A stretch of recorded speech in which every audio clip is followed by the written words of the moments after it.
वही चिर परिचित अंदाज, उसी तरीके से जोरदार भाषण दिया हैदराबाद में भी नरेंद्र मोदी ने। और आखिर में जिस अंदाज में उन्होंने यस वीकेंड का नारा बुलंद किया वो थोड़ा सा खास है और अलग हटकर है उनके पहले के भाषणों से। तमाम पहलुओं को छूने की कोशिश करेंगे। कई खास मेहमान हमारे साथ जुड़ रहे हैं। स्टूडियो में हमारे साथ प्रदीप सिंह जी मौजूद हैं, वरिष्ठ पत्रकार। शक्ति सिंह गोहिल कांग्रेस के नेता हमारे साथ जुड़ चुके हैं। सुधांशु मित्तल साहब हमारे साथ जुड़ चुके हैं, बीजेपी के वरिष्ठ नेता हैं। अली अनवर, आप जेडीयू के वरिष्ठ नेता हैं, हमारे साथ जुड़ चुके हैं। तमाम मेहमानों का स्वागत है। लेकिन पहला सवाल प्रदीप सिंह जी आपसे है। मैं राजनेताओं का रुख करूं उससे पहले आपसे समझना चाहूंगा, आपने कैसे देखा मोदी के आज के इस भाषण को? देखिए, नरेंद्र मोदी पिछले कई महीनों से, खास तौर से जब से उनको बीजेपी की नेशनल कैंपेन कमेटी का चेयरमैन बनाया गया है, एक सपना बेचने की कोशिश कर रहे हैं जी, खास तौर से भारत के युवाओं की। इस समय जो देश में आबादी है, जो मतदाता हैं, उनका 65% 35 वर्ष से या उससे कम के लोगों का है। तो उनको वो एड्रेस कर रहे हैं। उनको मालूम है कि जिनकी धारणाएं पुष्ट हो चुकी हैं, जो बीजेपी के साथ कभी नहीं रहे, उनको बीजेपी से आज जोड़ना या उसकी कोशिश करना वो बहुत ही दुरूह कार्य है, जो लगभग असंभव सा है। तो उनको जोड़ा जाए जो अभी तक किसी राजनीतिक दल से उस तरह से जुड़े नहीं हैं। तो उनको एक वो सपना बेचने की कोशिश कर रहे हैं कि उनकी नज़र में उनको सत्ता मिली, उनकी पार्टी को सत्ता मिली तो वो क्या करना चाहते हैं, वो किस तरह से मौजूदा सरकार से अलग कुछ कर सकते हैं, ये वो बताने की कोशिश कर रहे हैं। अब ये उन युवाओं पर निर्भर है कि उनको इस सपने पर यकीन आता है, मतलब उनको इस सपने की तामीर पर यकीन आता है या नहीं आता है। मतलब प्रदीप जी, आप ये कह रहे हैं कि उनका खास तौर पर फोकस जो है वो युवाओं पर रहा। मैं अन्य पहलुओं पर भी आपसे बात करूंगा, लेकिन अब सुधांशु मित्तल साहब का रुख कर लेते हैं, बीजेपी के नेता हैं। सुधांशु मित्तल जी, बहुत ही जोरदार तरीके से नरेंद्र मोदी जी ने भाषण दिया, जो कि उनकी खास शैली भी है। लेकिन आखिर क्यों यह माना जाए कि तमाम लोगों ने जो तालियां वहां पर बजाई या जिस तरह की भीड़ देखने को मिली, उसको वो वोट में भी कन्वर्ट कर पाएंगे? क्योंकि जनाधार बहुत कमजोर है आपका साउथ इंडिया में। एक जगह जो दक्षिण का द्वार खुला था कर्नाटक में, वो भी बंद हो चुका है। पहले तो मैं, जो प्रदीप भाई ने कहा ना कि नरेंद्र मोदी युवाओं को एक स्वप्न बेचने की कोशिश कर रहे हैं, मैं थोड़ा सा उसको ठीक करना चाहता हूं जी। प्रदीप जी, नेतृत्व के लिए कहा जाता है कि नेतृत्व देने के लिए आपकी आंख में स्वप्न होना चाहिए और पेट में आग होनी चाहिए। नरेंद्र मोदी वही दिखा रहे हैं, लेकिन सपनों का सौदागर तो नहीं होना चाहिए और पेट में आग है। एक सेकंड, बाकियों की तो आंख में चश्मे लगे हुए हैं और आग तो छोड़िए, अंतड़ियां ही बाहर निकली हुई हैं। तो आज ये देश में एक स्वप्न जो देख रहा है देश, सुशासन का, वो इसलिए दे रहा है क्योंकि उनको लगता है एक उम्मीद की किरण जागी हुई है देश के अंदर।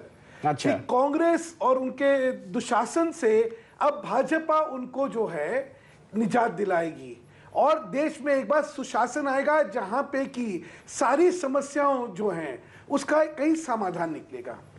तो जहां तक लोगों का सवाल है, और यह है, इस तरह की स्थिति है। प्रश्न यह है कि क्या आज साउथ ही हमें देख रहा है या भाजपा की ओर सारा देश देख रहा है? मैं सिर्फ ये कहना चाहता हूं कि ये पहला इलेक्शन मैं देख रहा हूं अपनी उम्र में, जितने साल मेरी राजनीति में हुए हैं जी जी, जहां पे एक सुर में सबको एक चीज तो पहले समझ आई हुई है कि जो आज का शासन है उसने इस देश की दुर्गति कर दी है और जितनी जल्दी इस शासन से मुक्ति पाएंगे तभी हमारी समस्याओं का समाधान होगा। ठीक है सुधांशु जी। और दूसरा, भाजपा जो है आज एक विकल्प की तरह उभर के आई है। ठीक है, ये एक चीज सामने लोगों के दिख रही है जी। ठीक है सुधांशु मित्तल साहब, मैं आता हूं आपके पास, अपनी बात और रखिएगा आप तफसील से। लेकिन शक्ति सिंह गोहिल जी, आपसे समझना चाहूंगा, नरेंद्र मोदी जो भाषण इन दिनों दे रहे हैं और आज भी उन्होंने इस बात का जिक्र किया, वो सीधे ही कांग्रेस मुक्त भारत की बात कर रहे हैं। कहीं ना कहीं कांग्रेस के अस्तित्व पर भी संकट ना आ जाए मोदी की वजह से?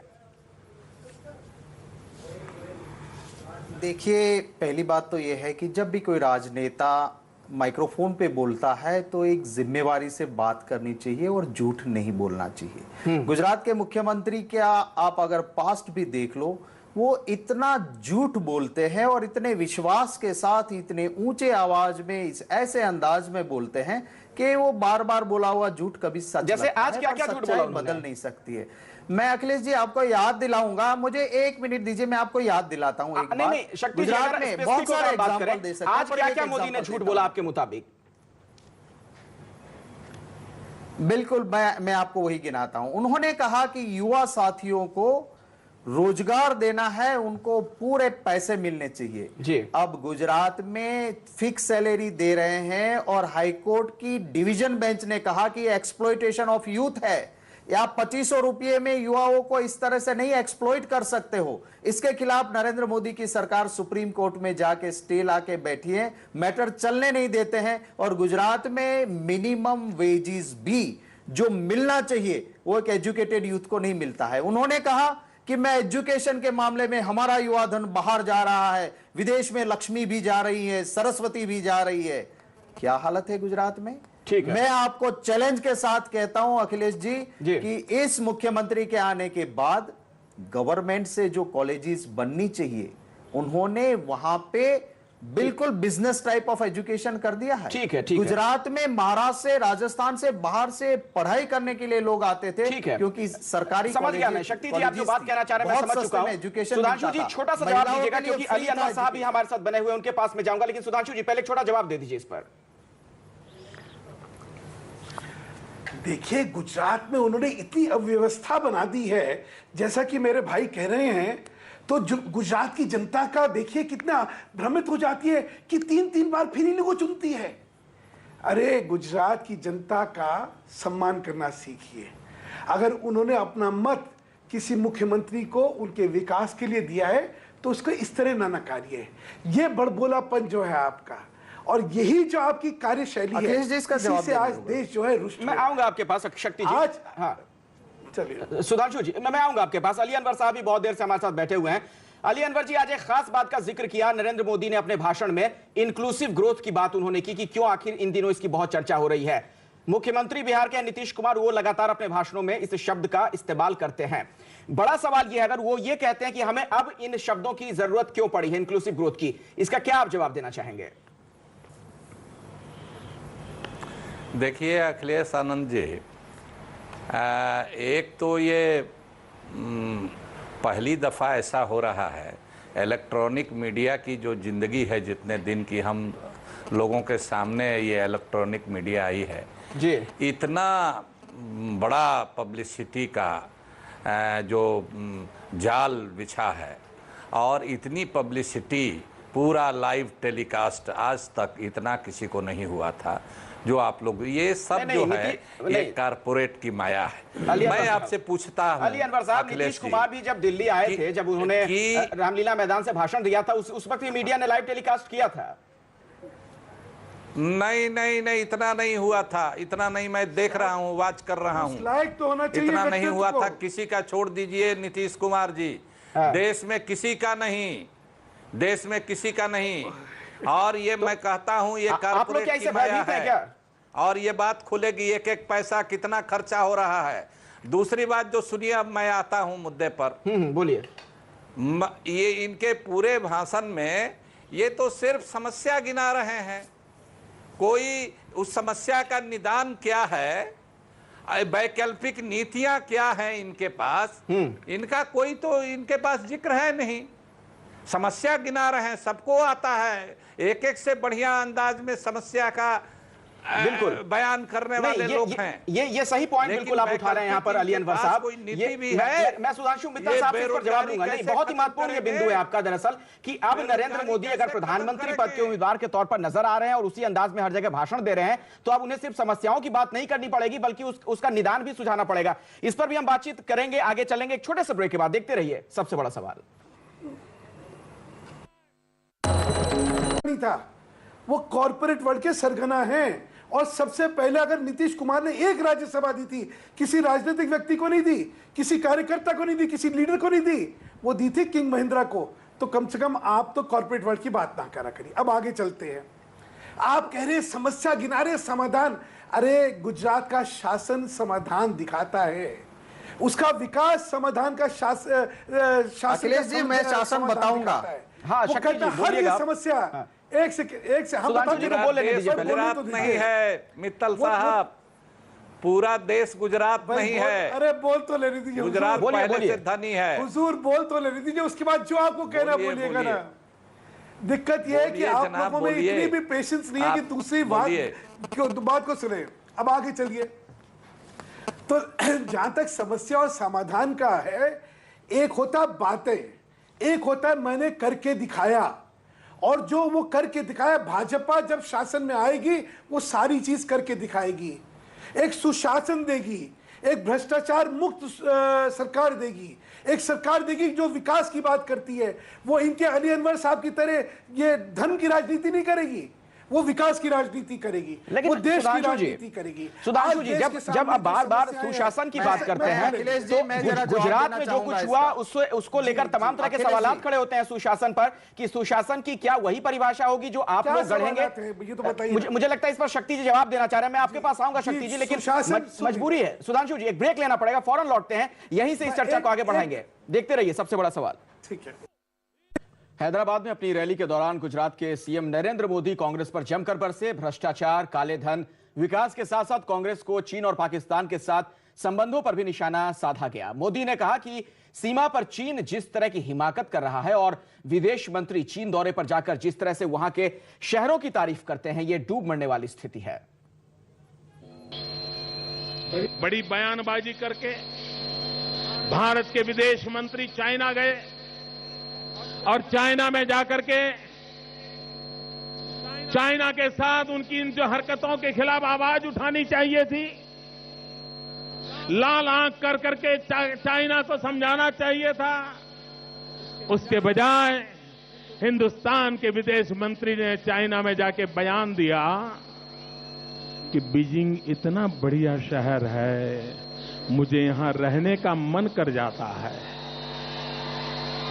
डूब मरो मेरे देश की सरकार चलाने वालों। और जाकर के पाकिस्तान के मेहमानों को बिरयानी खिला रहे थे और कहते क्या है, ये प्रोटोकॉल है। मैं देश के नौजवानों को पूछता हूं, जो मेरे देश के जवानों के सर काट लें, क्या उनके साथ प्रोटोकॉल होता है? क्या मेरे देश के जवानों के सर काट ले उनका प्रोटोकॉल होता है? क्या ये हिंदुस्तान की जनता को उसकी पीड़ा पर, उसके गांव पर नमक छिड़कने का काम है कि नहीं है? शक्ति सिंह गोयल जी, आप कांग्रेस के वरिष्ठ नेता हैं। केंद्र सरकार की जो विदेश नीति है उसको लेकर तमाम सवाल पहले से खड़े होते रहे हैं, और नरेंद्र मोदी ने भी आज आरोप लगाया है आप लोगों की सरकार पर कि राष्ट्रीय सुरक्षा के मुद्दों पर आप लोग समझौता कर रहे हैं। देखिए अखिलेश जी, मैं सबसे पहले एक कैग का रिपोर्ट मैं भेज दूंगा आपके साथी के साथ, और मैं उम्मीद करता हूं कि इस देश की जनता को एक कैग का रिपोर्ट देखना चाहिए। गुजरात के मुख्यमंत्री के बारे में कैग ने लिखा है, पार्लियामेंट में कुछ आता है, कैग ने कह दिया, भगवान ने कह दिया, बीजेपी मानती है। कैग ने लिखा है कि गुजरात में एम्यूनेशन खरीदा नहीं है, 17% से लेके 100%, वायरलेस सिस्टम नहीं बिठाई, वेसल ट्रैकिंग सिस्टम नहीं रखी, जो बॉर्डर पे सी कोस्ट पे जो पुलिस चौकियां है खाली रखी, एटीएस में 100% क्लास 1 की जगह खाली है। शक्ति जी, और शक्ति जी, विदेश नीति दरअसल केंद्र सरकार का सब्जेक्ट होता है, उसमें आप गुजरात से कैसे तुलना कर रहे हैं? 2 मिनट मैं एक्सटर्नल अफेयर्स पे आता हूं। हाँ। मैं अखिलेश जी, दिक्कत क्या है कि हम लोग इसका डिबेट का जो स्तर है ना, वो इतना गिरा रहे हैं कि इसमें करना ही बेकार है। एक्सटर्नल अफेयर्स बात जो है क्या हो रही है, बात देश के विषय जो हो रही है, और ये लेके क्या बैठे हुए हैं? अरे और क्या, अपना स्तर तो रखिए ना। अच्छा, मैं आपका भाषण सुनने सब लोग आए नहीं है। अखिलेश जी, अगर यही सुनना है तो फिर किसी और को बुलाया करिए। लाहौर में जाके तो बात रखिए। प्रदीप जी को सुन लेते हैं। सुधांशु जी, शक्ति जी, हम देखिए, उनका ये राजनीतिक अधिकार है कि वो नरेंद्र मोदी या अपने किसी भी राजनीतिक विरोधी का विरोध करें, उसकी निंदा करें, उसकी भर्त्सना करें, इससे कोई इनकार नहीं कर सकता, ये उनका अधिकार है। लेकिन उनको ये सोचना चाहिए कि क्या ये नाकामी उनकी राज्य इकाई, उसके नेतृत्व और राष्ट्रीय नेतृत्व की नहीं है कि जिस सरकार को वो इतनी निकम्मी बता रहे हैं, जो सुरक्षा का ध्यान नहीं रखती, जो विकास का ध्यान नहीं रखती, जो गरीबों, दलितों, बेरोजगारों की चिंता नहीं करती, उसको लोग 3-3 बार 2/3 बहुमत से चुनकर भेज रहे हैं। तो इसका मतलब कि नरेंद्र मोदी के खिलाफ, बीजेपी के खिलाफ जो वहां नेतृत्व है, पार्टी का जो संगठन है, वो इतना निकम्मा है कि ऐसी निकम्मी सरकार को भी नहीं हटा पा रहा है। तो उनको अपने पार्टी के बारे में सोचना चाहिए इससे पहले कि वो विपक्ष पर या अपने विरोधी पर आरोप लगाएं। बिल्कुल। अली अनवर साहब, आपसे मेरा सवाल है, अगर इस मसले पर हम बातचीत कर रहे हैं, राष्ट्रीय सुरक्षा के मसले पर, और खास तौर पर पाकिस्तान की तरफ से जो हमला किया गया उस मसले से अगर इसको हम जोड़ दें, आपकी पार्टी के भी 2 वरिष्ठ मंत्रियों ने जिस तरह की टिप्पणी की उसको लेकर भी तमाम सवालात खड़े हुए हैं। अरे कहां से कहां आप बात लाए। पहले इनका प्रधानमंत्री जी ये होने वाले अपने को कह रहे हैं, और इनकी पार्टी ये जो विदेश नीति ये कह रहे हैं, ठीक है, चीन की वो जा करके वहाँ प्रशंसा कर रहे हैं, पाकिस्तान के साथ बिरयानी खा रहे हैं। अरे भाई, आप ये बताइए कि आपकी विदेश नीति क्या होगी प्रधानमंत्री बनिएगा तो? ये न बताना चाहिए। आप प्रधानमंत्री अटल बिहारी वाजपेयी जी थे, संसद पर हमला हुआ, कारगिल युद्ध हुआ, उसके बाद क्या बातचीत बंद कर दिया गया? पाकिस्तान के साथ की बातचीत हुई, उनकी सरकार ने बातचीत की। आपके पास क्या नुस्खा है, क्या फार्मूला है, आप क्या कीजिएगा? ठीक है, हम सब लोग महसूस कर रहे हैं कि हमारी कूटनीति जो है, हमारी जो रणनीति है, हमारी वैदेशिक नीति है, लचर लग रही है, लेकिन उसका आप विकल्प सुझाइए। वैसा कुछ विकल्प तो बता नहीं रहे हैं। बिरयानी खा रहे हैं कि जा रहे हैं? अरे भाई, जहां लोग टेबल टॉक में बैठते हैं बातचीत शुरू करने के लिए एक दूसरे की, ये कोई मुद्दा तो हुआ नहीं। बोलिए सुधांशु जी, आप कर क्या रहे हैं, कैसे रोकिएगा इन सब चीजों को, ये बताइए। उन्होंने, मेरे ख्याल अली अनवर साहब में उनको सुनने की पेशेंस ही नहीं थी। उन्होंने कहा कि पाकिस्तान को आंख दिखानी चाहिए थी, बिरयानी नहीं खिलानी चाहिए थी, चीन के साथ सख्त भाषा में बात होनी चाहिए, क्योंकि जिस तरह चीन का रवैया और पाकिस्तान का रवैया चल रहा है और हिंदुस्तान का ये आज ये सॉफ्ट स्टेट का एक जो इंप्रेशन जा रहा है, ये देश की अस्मिता और देश की इज्जत के लिए ठीक थोड़ी है। उन्होंने कहा नहीं, वहां पे ये जो देखिए, और कूटनीति जो होती है वो सिंबलिज्म पे डिपेंड करती है। एक एक मूव जो होता है वहां पर उसका इंटरप्रिटेशन होता है। तो उन्होंने कहा कि हमारे जो मूव चल रहे हैं इनके बारे में, उससे एक ये बिल्कुल पिलपिला राज्य जिसको कहते हैं, उसका एक हम संदेश दे रहे हैं जो भारतीय अस्मिता और भारतीय सुरक्षा के लिए ठीक नहीं है, और लाल आंखें दिखानी चाहिए, उन्होंने कहा। अब ये अली अनवर साहब सुनना चाहें तो सुनेंगे ना। अली अनवर साहब तो जो है, मतलब मैंने कहा क्या बोले, 2003 में खुद साथ ये थे। अच्छा, और इनका एक बहुत संकीर्ण, जितनी बिटरनेस इनकी भाषा में अगर आप सुने तो जितनी बिटरनेस और जिस संकीर्णता से ये बात कर रहे हैं, उसमें इनको सोचा जाए। क्यों मैं ये कहना चाह रहा हूँ, क्या नरेंद्र मोदी ने कहा कि वो प्रधानमंत्री के उम्मीदवार हैं? बहुत देर से कुछ कहना चाह रहे हैं, सुधांशु मित्तल साहब, उनको भी सुन लेते हैं।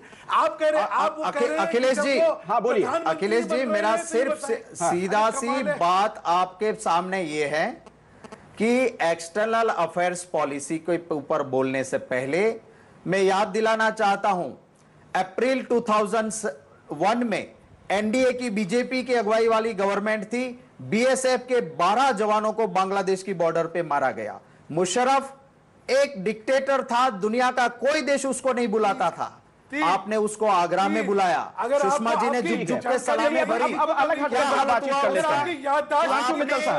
सुधांशु मित्तल साहब, आज नरेंद्र मोदी ने जो भाषण दिया उसमें बहुत ही जोरदार तरीके से भ्रष्टाचार पर भी वो बोले, अक्सर बोलते हैं।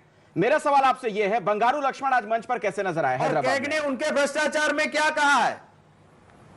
आप ये सुधांशु मित्तल साहब से मेरा सवाल है, शक्ति जी सुन लेते हैं। भ्रष्टाचार में जो कहा है उसको देख लेंगे तो पता चलेगा। हाँ, सुधांशु मित्तल साहब, कैग ने जो भ्रष्टाचार के उनके बारे में कहा, अगर वो भ्रष्ट है ना तो जनता की सरकार गुजरात की जनता देख रही है, और गुजरात की जनता को मूर्ख ना समझिए। हिंदू मुस्लिम मैंने आपसे सुधांशु मित्तल साहब सीधा सा सवाल पूछा है, जब चुनाव बंगारू लक्ष्मण आज मंच पर के नाम पर कैसे नजर आए हैदराबाद की अगर बात की जाए? बोल दीजिए सुधांशु मित्तल साहब जी। जी जी जी बोलिए, क्या बोल रहे हैं? मेरा सवाल आपसे ये कि बंगारू लक्ष्मण आज हैदराबाद में नजर आए हैं नरेंद्र मोदी के साथ मंच पर। जी जी जी, मुझे नहीं पता किस परिप्रेक्ष्य में और किस स्थिति में वो वहां पे, तो जब तक जानकारी ना हो उसके बारे में मेरा बोलना उचित नहीं रहेगा। प्रदीप जी, इसका क्या मतलब निकाला जाए, क्या इशारा है? आप एक तरफ तमाम बातें कह रहे हैं, भ्रष्टाचार के खिलाफ बोल रहे हैं, कांग्रेस को घेर रहे हैं, और बंगारू लक्ष्मण मंच पर हैं साथ में। देखिए, अगर आप भ्रष्टाचार के खिलाफ बोल रहे हैं तो आपका अपना दामन साफ होना चाहिए, इसमें किसी तरह की कोई शक की गुंजाइश नहीं होनी चाहिए। और बंगारू लक्ष्मण के उस मंच पर होने का मतलब है कि आप भ्रष्टाचार से कॉम्प्रोमाइज करने को तैयार हैं। उसका एक सीधा सा ये मैसेज जाता है। बंगारू लक्ष्मण को उस मंच पर नहीं होना चाहिए था। अगर आप भ्रष्टाचार को इतना बड़ा मुद्दा बना रहे हैं, देखिए, अपने भ्रष्टाचार को छुपाकर सिर्फ दूसरे के भ्रष्टाचार की बात करेंगे तो वो कन्विंसिंग नहीं लगेगा, लोग उसको मानने वाले नहीं हैं। आपकी बात चाहे वो बीजेपी करे, कांग्रेस करे, कोई पार्टी करे, तभी वो लोग सुनने को तैयार होंगे जब आप सारे भ्रष्टाचार को एक नजर से देखेंगे। जी, शक्ति सिंह गोयल जी, आपसे मेरा सवाल है। दरअसल अपने भाषण में नरेंद्र मोदी ने एक और बात कही। उन्होंने कहा कि दरअसल अटल बिहारी वाजपेयी जब सरकार में थे तो हर गरीब की थाली में उस वक्त रोटी थी, इसलिए फूड सिक्योरिटी बिल की जरूरत ही नहीं थी, और अब किसी की थाली में रोटी नहीं है, इसलिए फूड सिक्योरिटी बिल की जरूरत है। ये सबसे बड़ा अखिलेश जी प्रमाण है कि मोदी कितना झूठ बोल सकते हैं। उस वक्त भी गरीबी थी, उस वक्त भी लोग दुखी थे। अगर आज ऑफिशियल फिगर्स भी देखे तो मनरेगा आने के बाद हर रात को काम और रोटी कई हद तक मिली है। जो भूखे हैं उनको अन्न देने की बात कांग्रेस करती है, वो मोदी को मंजूर नहीं है। गुजरात में आप ह्यूमन इंडेक्स देख लीजिए, जो ह्यूमन इंडेक्स नीचे गिरा हुआ है पूरे देश के, और वहां पे वो बैलेंस डेवलपमेंट की बात करते हैं। चंद चहीते इंडस्ट्रियलिस्ट को आप ट्रेजरी लुटा रहे हो। 3 बार क्यों जीतते हो? मैं कहता हूं हाँ जीते हैं। कैसे जीते? एक भी इलेक्शन में प्रदीप सिंह जी और अखिलेश जी, आप उसको ऑब्जर्व करते हो, आप मानोगे मेरी बात कि हर चुनाव नजदीक आता है, मोदी गुजरात में विकास की बात नहीं करते हैं, वो हिंदू मुसलमान के डिवाइड करते हैं। गौरव यात्रा निकाल के, मुशर्रफ को गाली देके, अफजल गुरु को फांसी, लास्ट इलेक्शन में कहा कि पाकिस्तान को सरप्रिक दे देंगे। शक्ति जी, आपने जो बात कही उसी से जुड़ा मेरा एक सवाल प्रदीप जी से है। उसके बाद मैं अली अनवर साहब के पास भी जाऊंगा, सुधांशु मित्तल जी के पास भी जाऊंगा। हैदराबाद को अगर चुना जाता है शंखनाद करने के लिए लोकसभा चुनाव के पहले, इसका क्या मतलब निकाला जा सकता है प्रदीप जी? और क्या इसका एक ये भी अर्थ हो सकता है, चूंकि उन्हें चुनौती भी मिली थी वहां पे एक खास तबके के नेता की तरफ से कि हैदराबाद आप आए, क्या कोई सांप्रदायिक ध्रुवीकरण की मंशा इसके पीछे हो सकती है? नहीं, देखिए, नरेंद्र मोदी के जो विरोधी हैं वो चाहेंगे कि उनको बार बार खींचकर सांप्रदायिकता के मुद्दे पर ले आया जाए, क्योंकि सांप्रदायिकता के मुद्दे पर जो है उनका रिकॉर्ड बहुत कमजोर है। 2002 के दंगे का दाग उनको अपने पूरे जीवन भर ढोना है। तो इसलिए आप देखिए कि आज पूरे भाषण में उन्होंने इस बारे में कोई बात नहीं की। उन्होंने सबसे महत्वपूर्ण बात ये कही कि हमारी सारी समस्याओं की जड़, हमारी सारी समस्याओं का समाधान होगा विकास से। विकास नहीं होगा तो सारी इन समस्याओं का हल नहीं हो सकता। हैदराबाद को क्यों चुना? मुझे लगता है कि उसके 2-3 कारण हैं। एक कारण है कि देश में 2 ऐसे शहर हैं, बेंगलोर और हैदराबाद, जो आईटी का हब है, जिस इंडस्ट्री में सबसे ज्यादा युवा लगे हुए हैं।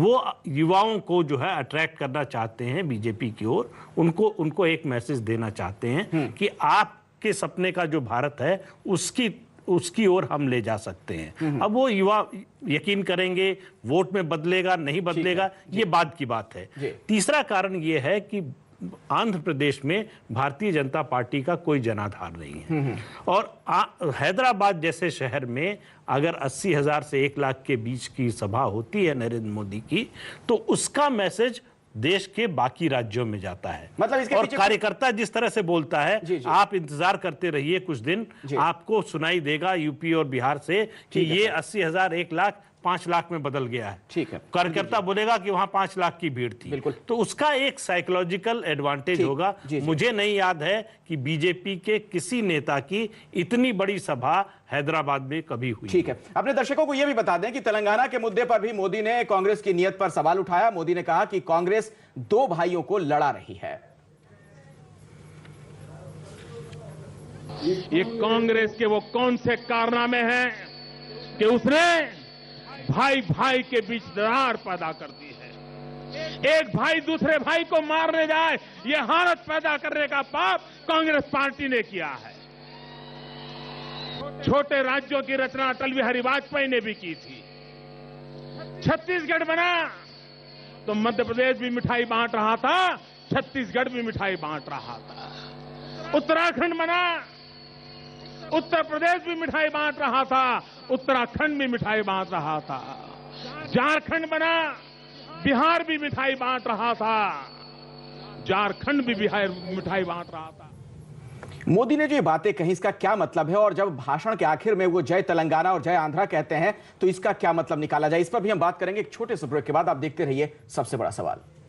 सबसे बड़ा सवाल में आज हम चर्चा कर रहे हैं नरेंद्र मोदी ने जो भाषण दिया, आखिर उसके क्या मायने मतलब हैं। लेकिन एक और लिहाज से आज की ये रैली बहुत खास रही, जिसका हम लगातार जिक्र कर रहे हैं। इस रैली में कई लोग ऐसे भी पहुंचे जिन्होंने बाकायदा 5 रुपए का टिकट लिया था। सुधांशु मित्तल साहब, नरेंद्र मोदी को ब्रांड के तौर पर तो आप लोग प्रमोट कर ही रहे हैं, क्या अब प्रोडक्ट भी बना दिया आप लोगों ने?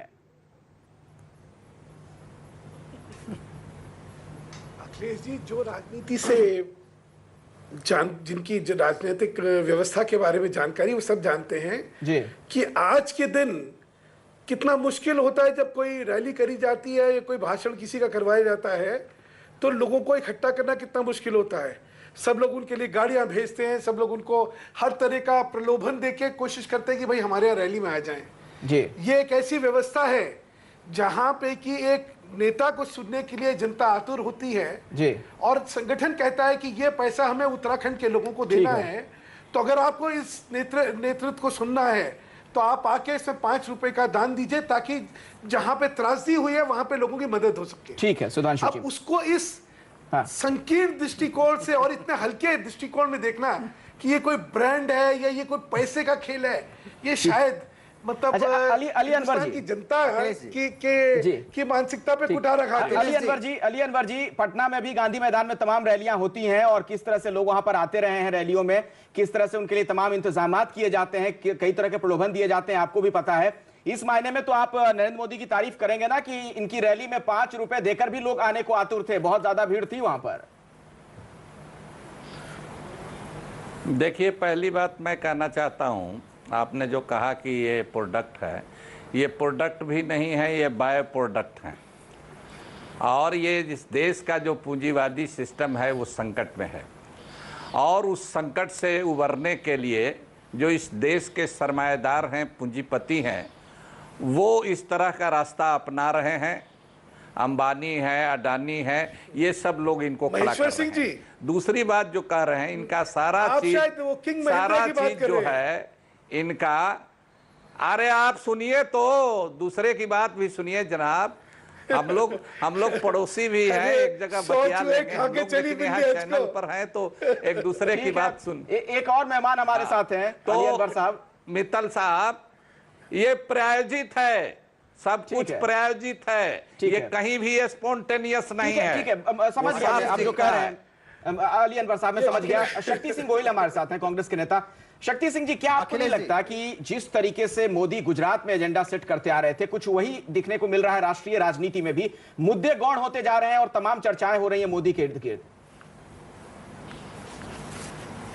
देखिए अखिलेश जी, उसी में वो माहिर है। और मैं एक बात कहना चाहता हूं कि अगर आप उत्तराखंड के लिए इतने चिंतित थे तो स्पेशल प्लेन लाने की बजाय आप अगर सर्विस प्लेन में आते, जो पैसा बचता वो 5 रुपये से कहीं ज्यादा होता और वो पैसे आप उत्तराखंड में दे देते। सभी चीफ मिनिस्टर में जाके पहले कम से कम पैसे किसी ने ऑफर किए तो गुजरात के मुख्यमंत्री ने जाके वहां टोकन जो सब 10-10 करोड़ दे रहे थे, ये 2 की बात करके आए थे। उनके जो टीचर्स थे उन्होंने कहा था, उनका जब सम्मान हुआ था उनके टीचर्स ने कहा था कि जब छोटा बच्चा था पढ़ने में बहुत माहिर। क्या आपको लगा कि नरेंद्र मोदी का ये भाषण उनके पिछले कुछ भाषणों से अलग था? मोदी बहुत नजर आई इसमें एक नई बात, जो एक खास बात पहली बार उन्होंने बोली, वो एनडीए का कुनबा बढ़ाने की एक कोशिश।